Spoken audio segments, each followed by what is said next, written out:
My name is Paul, and this is A Common Touch of Fantasy, and this is something new.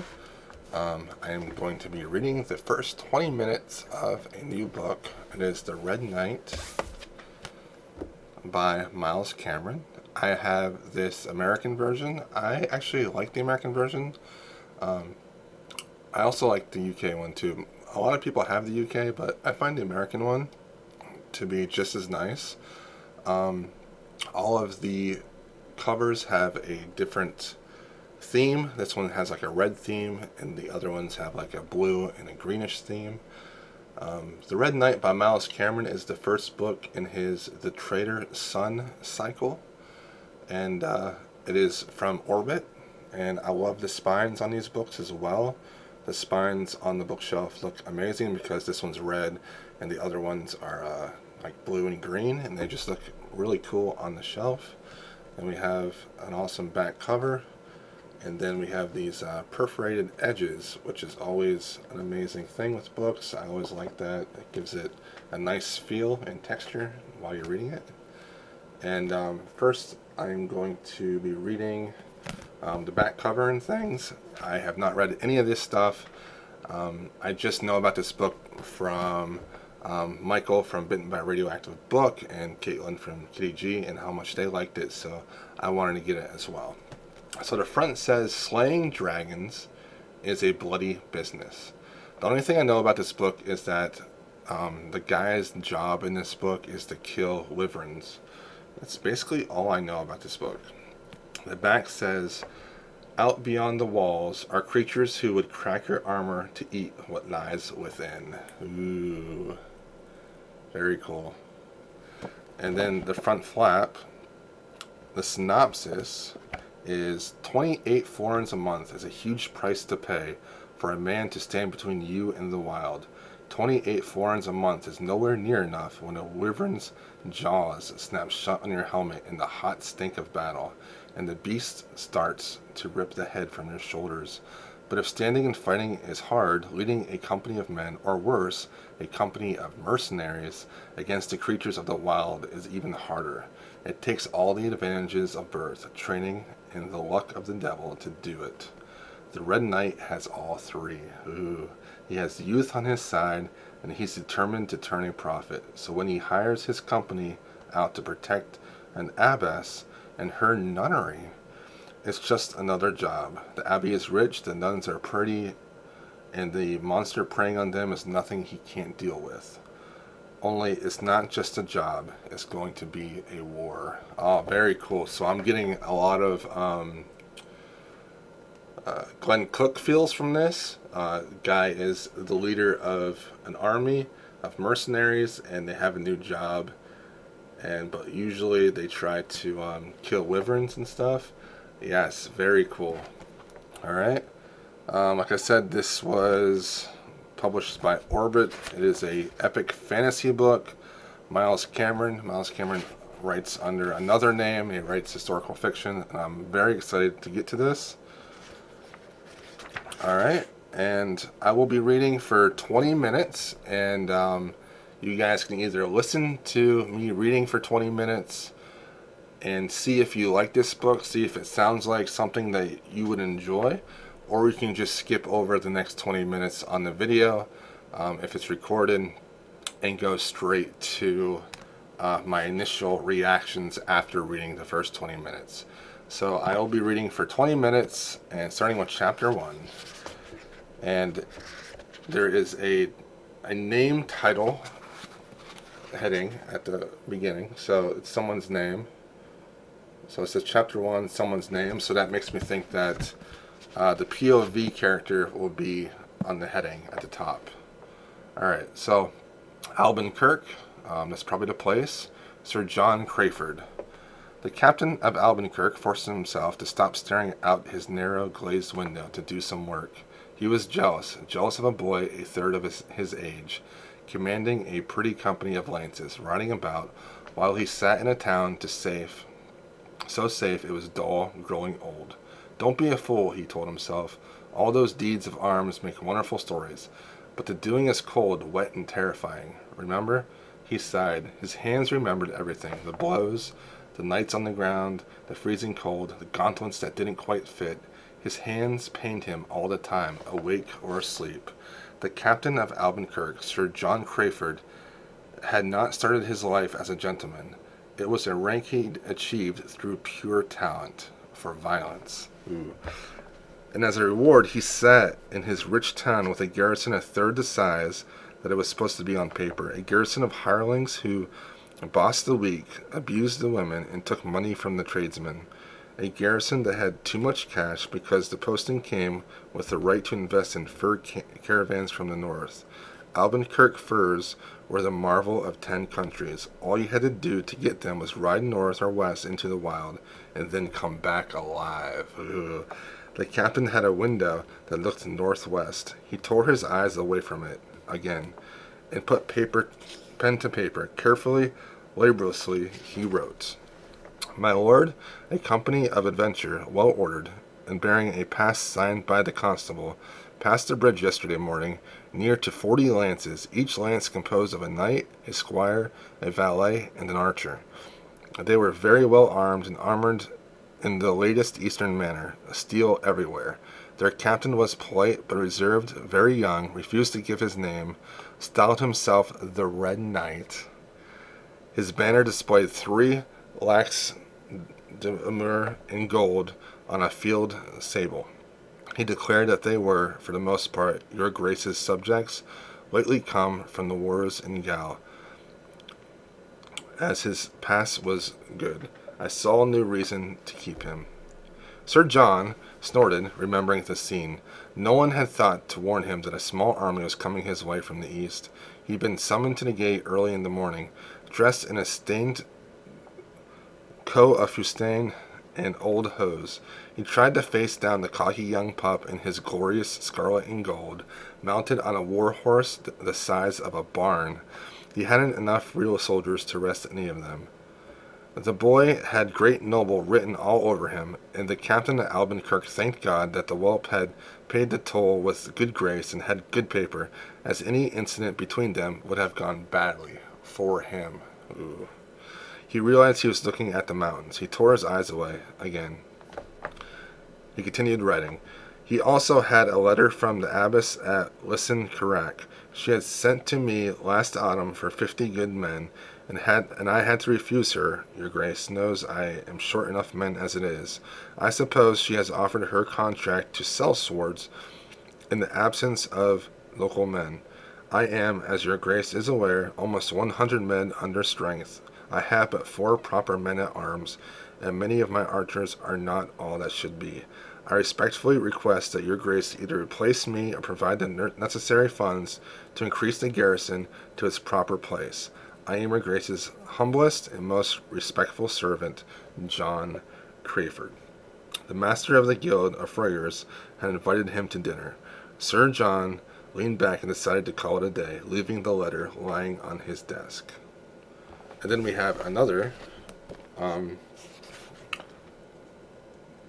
section with a new character, and this is Lysin-Carac. That is the place, that's the abbey. So it's place, then character.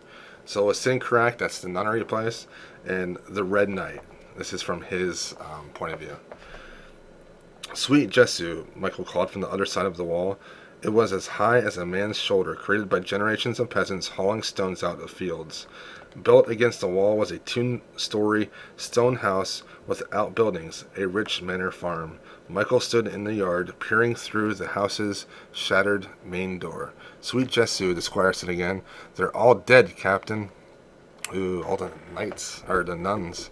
His war horse gave the captain the height to see over the wall to where his men were rolling the bodies over, stripping them of valuables as they sought for survivors.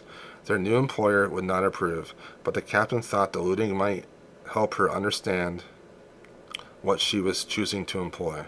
In his experience, it was usually best that the prospective employer understand what he or she was buying from the first. The captain's squire vaulted over the stone wall that separated the walled garden from the road and took a rag from Toby, the captain's page. Sticky mud from the endless spring rain covered his thigh-high buckled boots. He produced a rag from his purse to cover his agitation and began to clean his boots.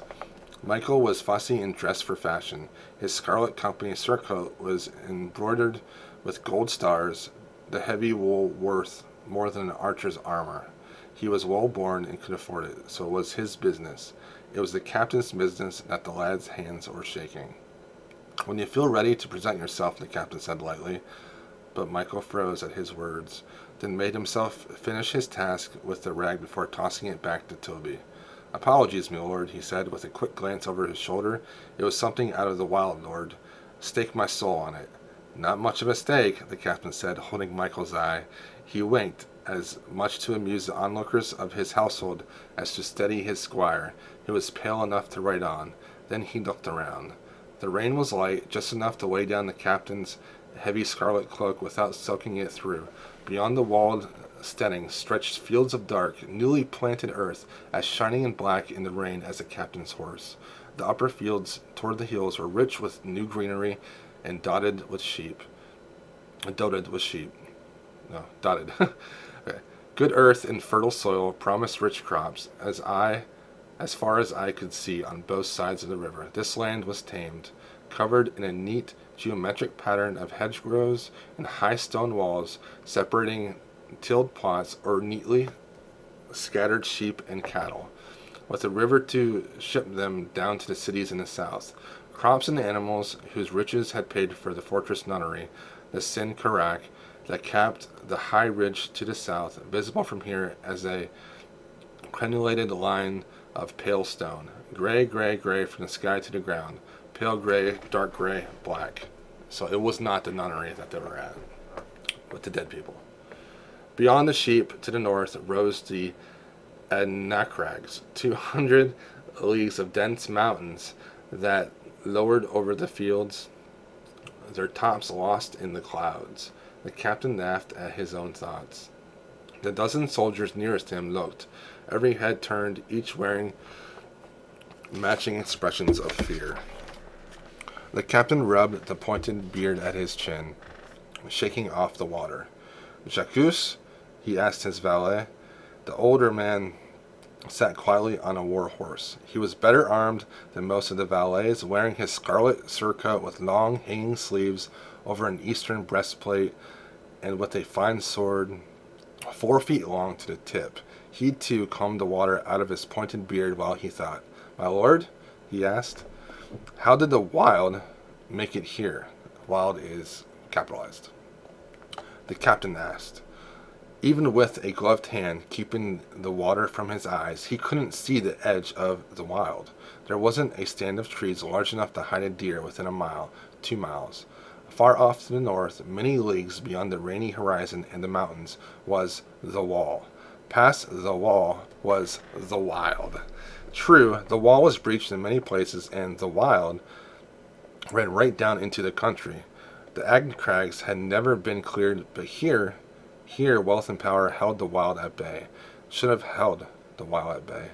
"The usual way," Jacques said quietly. "Some fool must have invited them in." The captain chuckled. "Well," he said, giving his valet a crooked smile, "I don't suppose they'd call us if they didn't have a problem, and we need the work." "It ripped them apart," Michael said. He was new to the trade and well-born, but the captain appreciated how quickly he had recovered his poise. At the same time, Michael needed to learn. "Apart," Michael repeated, licking his lips. His eyes were elsewhere. "It ate her. Them." Mostly recovered, the captain thought to himself. He nodded to his squire and gave his destrier, Grendel, a little rein, so he backed a few steps and turned. The big horse could smell blood and something else he didn't like. He didn't like most things, even at the best of times, but this was spooking him, and the captain could feel his mount's tension. Given that Grendel wore a camphron over his face with a spike a foot long, the horse's annoyance could quickly translate into mayhem. He motioned to Toby, who was now sitting well to the side and away from the isolated steading house, and eating, which is what Toby tended to do whenever left to himself. The captain turned to face his standard bearer and his 2 marshals, where they sat their own fidgeting horses in the rain, waiting for his commands. I'll leave Sauce and Bad Tom. They'll stay on their guard until we send them a relief, he said. The discovery of the killings in the steading had interrupted their muddy trek to the fortress. They had been riding since the second hour after midnight, after a cold camp and equally cold supper. No one looked happy. Go and get me the master of the hunt, he added, turning back to his squire. When he was answered only with silence, he looked around. Michael? He asked quietly. My lord? The young man was looking at the door to the steading. It was oak, bound in iron, and it had been broken in two places. The iron hinges inside the door had bent, or they had been forced off their pins. Trios of parallel grooves had ripped along the grain of the wood in one spot. The talons had ripped through a decorative iron wool, a clean cut. Do you need a minute, lad? The captain asked. Jacques had seen to his own mount, and was now standing at Grendel's big head, eyeing the spike warily. No, my lord, his squire was still stunned, staring at the door and what lay beyond it. Then don't stand on ceremony, I beg. The captain dismounted, thinking that he had used the term lad quite naturally, despite the fact that he and Michael were less than 5 years apart. My lord? Michael asked, unclear what he'd just been told to do. Move your butt, boy. Get me the huntsman, now. The captain handed his horse to the valet. Jacques was not really a valet. He was really the captain's man, and as such, he had his own servant, Toby. A recent addition, a scrawny thing with large eyes and quick hands, completely enveloped in his red wool coat, which was many sizes too big. Toby took the horse and gazed at his captain with hero worship, a big winter apple forgotten in his hand. The captain liked a little hero worshipped. He's spooked. Don't give him any free rein or there'll be trouble, the captain said gruffly. He paused. You might give him your apple core, though, he said, and the boy smiled. The captain went into the steading by a splintered door. Closer up, he could see that the darker brown was not a finish. It was blood. Ooh. Behind him, his destrier gave a snort that sounded remarkably like human derision, though whether it was for the page or his master, it was impossible to tell. The woman just inside the threshold had been a nun before she was ripped open from neck to cervix. Her long dark hair unbound from the confines of her wimple framed the horror of her missing face. She lay in a broad pool of her own blood that ran down into the gaps between the boards. There were tooth marks on her skull. The skin just forward of one ear had been shredded as if something had gnawed at her face for some time, flinching it from the bone. One arm had been ripped clear of her body, the skin and muscle neatly eaten away so that only shreds remained, bones and tendons still hanging together, and then it had been replaced by the corpse. The white hand with the silver IHS ring and the cross was untouched. The captain looked at her for a long time. Just beyond the red ruin of the nun was a single clear footprint in the blood and ordure, which is already brown and sticky in the moist, cool air. Some of the blood had begun to leach into the pine floor boards, smooth from years of bare feet walking them. The leached blood blurred the edge of the print, but the outline was clear. It was the size of a war horse's hoof or bigger, with 3 toes. The captain heard his huntsman come up and dismount outside. He didn't turn, absorbed in the parallel exercises of withholding the need to vomit and committing the scene to memory. There was a second smudged print further into the room, where the creature had pivoted its weight to pass under the low arch to the main room beyond.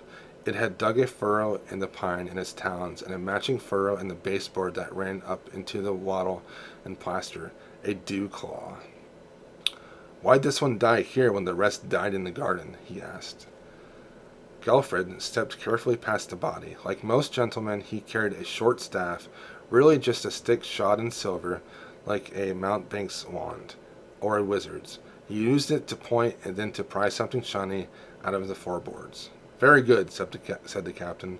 She died for them, Gelfred said. A silver cross set with pearls dangled from his stick. She tried to stop it. She gave the others time to escape.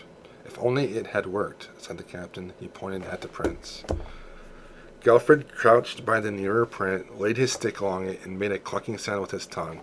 Well, well, he said, his nonchalance was a little too studied and his face was pale. The captain couldn't blame the man. In a brief lifetime, replete with dead bodies, the captain had seldom seen one so horrible. Part of his conscious mind wandered off a little, wondering if her femininity, the beauty of her hair, contributed to the utter horror of her destruction. Was it like desecration, a deliberate sacrilege? And another, harder part of his mind walked a different path. The monster had placed the arm just so, the tooth marks that framed the bloody sockets that had been her eyes. He could imagine far too well. It had been done to leave terror. It was almost artistic. He tasted salt in his mouth and turned away. "Don't act tough on my account, Gelfred," he said. He spat on the floor, trying to get rid of the taste before he made a spectacle of himself. "Never seen worse, and that's a fact," Gelfred said. He took a long, slow breath. "God shouldn't allow this," he said bitterly. "Gelfred," the captain said with a bitter smile, "God doesn't give a blank." Their eyes met. Gelfred looked away. "I will know what there is to know," he said, looking grim. He didn't like the captain's blasphemy. His face said as much, especially not when he was about to work with God's power.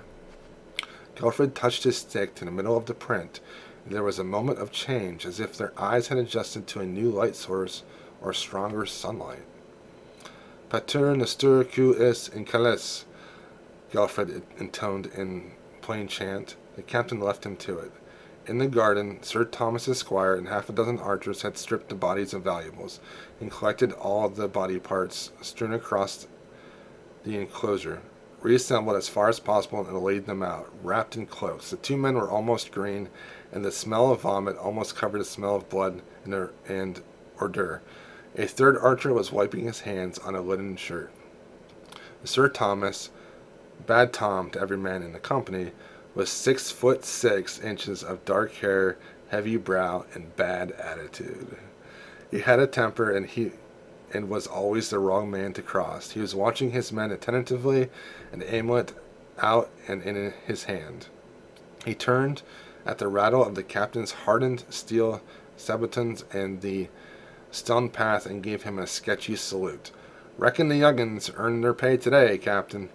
Since they weren't paid unless they had a contract, it wasn't saying much. The captain merely grunted. There were 6 corpses in the garden. Bad Tom raised an eyebrow and passed something to him. The captain looked at it and pursed his lips, tucked the chain into his purse at his waist, and slapped Bad Tom on his palter-clad shoulder. "Stay here and stay awake," he said. You can have sauce and gelding too." Bad Tom shrugged. He licked his lips. "Me and Sauce don't always see eye to eye." The captain smiled inwardly to see this giant of a man, feared throughout the company, admit that he and a woman didn't see eye to eye. So Sauce is the girl. She came over the wall to join them. Sauce had won her name as a whore, giving too much lip to customers. She was tall, and in the rain her red hair was toned to dark brown. Freckles gave her an innocence that was a lie. She had made herself a name. That said all that needed to be said. "Tom messed it up already?" she asked. Tom glared. The captain took a breath. "Play nicely, children. I need my best on guard here, frosty and awake. It won't come back," she said. The captain shook his head. "Stay awake anyway, just for me." Bad Tom smiled and blew a kiss to Sauce. "Just for you," he said. Her hand went to her riding sword, and with a flick, it was in her hand. The captain cleared his throat. "He treats me like a whore. I am not." She held the sword steady at his face, and Bad Tom didn't move. "Say you're sorry, Tom," the captain sounded as if it was all a jest. And then it continues from there. That is the first 20 minutes of The Red Knight by Miles Cameron. If you didn't notice, I didn't say the cuss words. I don't swear, so I skipped them or replaced them with a different word while I was reading out loud. Anyways, initial reactions. Number one, this is going to be a long book, okay? Initial reaction, look at the print. Look at the print. Yes, I only read 7 pages, and this is a 640 some page book. Okay, so this is going to take a long time. This is epic fantasy that I like. I'm getting very strong Glen Knight, the Black Company feels from this. Even though I haven't read the Glenn Cook books, I kind of know what they're about, and I like books like this that have like a mercenary squad of people, a company, and there's different. Let me try to hold the book up in the frame here. There's like different levels in the company, and everyone has like their own job to do, and it's very reminiscent of the Bridge Burners from Malazan, which is pretty cool. As far as the characters, the Red Knight, which I was wrong, we were not seeing his perspective, we were seeing just the scene that he was in. He seems like a fair guy that all of his men really respect, and I'm very curious to find out how he got to his position at his young age. Also, the characters in his company sound like a lot of fun. We have a priest that I don't remember his name at the moment, but he was doing some ritual for the dead, and I'm very curious to find out if there's any magic in this world. But my first impression is that it is a low magic world. The wild, the creatures that attacked these people remind me a lot of the Trollocs from the Wheel of Time so far, and I'm very excited to see what they're like. But they have an intelligence to them that is different from other books that I've read, because of the way they left the bodies and stuff, but they're still like savage beasts as well. I'm very excited to find that out, and what the wall is and the wild, and I'm excited to see what happens when they get to this nunnery and what these nuns really want them to do.